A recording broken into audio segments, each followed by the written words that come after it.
नमस्कार दोस्तों। आज से 2 दिन पहले यानी कि 24 जून 2025 को दिल्ली के उपराज्यपाल श्री विनय सक्सेना जी द्वारा ये प्रेस नोट तमाम मीडिया के चैनल्स को और अखबारों को दी गई, ये कहते हुए कि जो कॉम्पिटेंट अथॉरिटी है उन्होंने एक मामले में दिल्ली के पूर्व 2 हेल्थ मिनिस्टर्स, जिनमें से एक मैं हूँ और एक सत्येंद्र जैन साहब हैं, उनके खिलाफ इन्वेस्टिगेशन करने की इजाज़त दे दी। और ये बड़े ज़ोरों शोरों से उनके प्रेस नोट के बाद 25 तारीख के अखबारों में छपा। आज 26 तारीख को एक और प्रेस नोट दिल्ली के एसीबी के हेड श्री मधुर वर्मा जी द्वारा जो है अलग अलग अखबारों और मीडिया हाउसेस को दी गई है।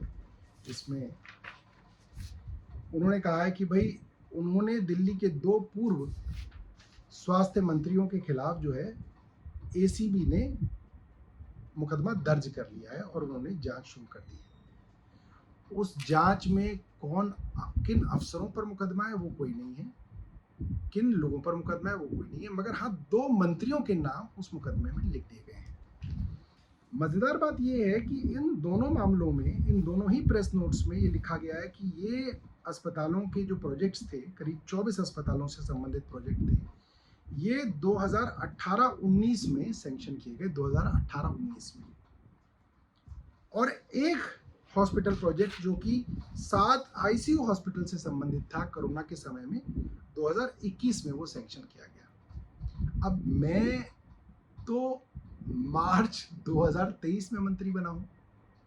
अब आप सोचिए कि वो हॉस्पिटल प्रोजेक्ट्स जो 2018-19 में और फिर 2021 में सैंक्शन हुए हैं, उसमें मेरे को आप कैसे नामजद कर सकते हैं? ये एक मजाक का विषय पूरी की पूरी एसीबी, पूरी की पूरी दिल्ली की भारतीय जनता पार्टी सरकार और एलजी साहब ने बना दिया है।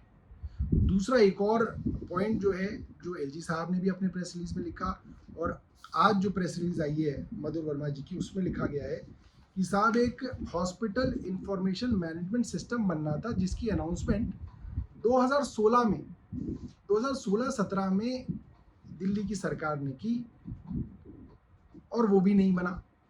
अब आप वो अनाउंसमेंट जो 2016-17 में हुई और वो नहीं बनी, तो उसके लिए जो मंत्री 2023 मार्च में बना, उसके ऊपर आप कैसे जो है एंटी करप्शन ब्रांच के अंदर मुकदमा दर्ज कर सकते हैं? ये मेरी ये बात समझ से बाहर है। पहली बात तो उस वक्त जो सैंक्शनिंग हुई उसमें क्या भ्रष्टाचार हुआ या नहीं हुआ, इसके बारे में भी आपने कुछ नहीं बताया।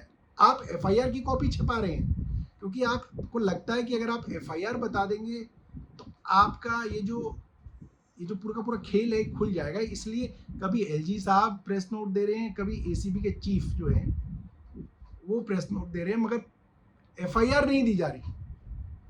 और इस तरीके की मनगढ़ंत चीजें बताई जा रही हैं, बनाई जा रही हैं, जिससे मुझे लगता है कि इन्होंने पूरे के पूरे इन एजेंसीज को एक मजाक का पात्र बना दिया।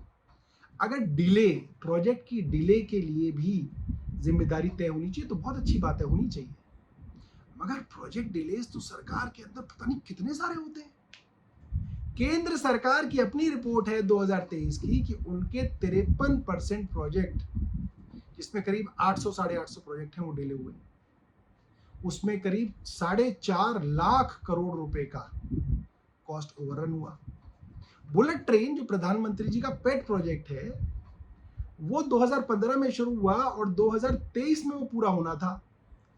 अहमदाबाद से बॉम्बे की बुलेट ट्रेन, वो पता ही नहीं है किसी को कहाँ है और बताया जा रहा है 2033 में शायद वो शुरू हो पाएगा।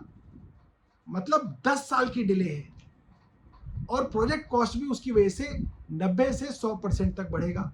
तो क्या आप प्रधानमंत्री या उनके मंत्रियों के खिलाफ मुकदमा दर्ज करा लेंगे? केंद्र सरकार के इतने प्रोजेक्ट डिले होते हैं, क्या आप उनके खिलाफ, मंत्रियों के खिलाफ मुकदमा दर्ज करते हैं करप्शन के? ये क्या मजाक है?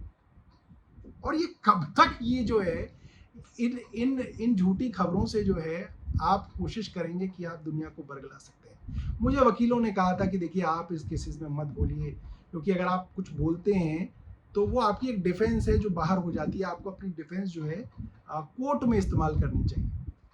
मगर मेरा मानना है कि एक जज साहब तो वो हैं जो कोर्ट में बैठेंगे, एक जज है जो हमारी जनता है।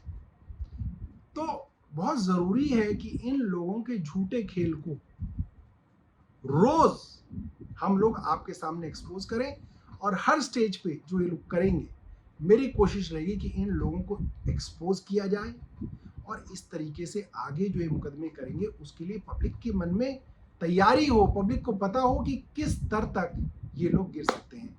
बहरहाल ये वीडियो जो है मैं एलजी साहब को भी भेज रहा हूं, और मैं आशा करता हूं कि वो इसका जवाब देंगे। धन्यवाद। जय हिंद।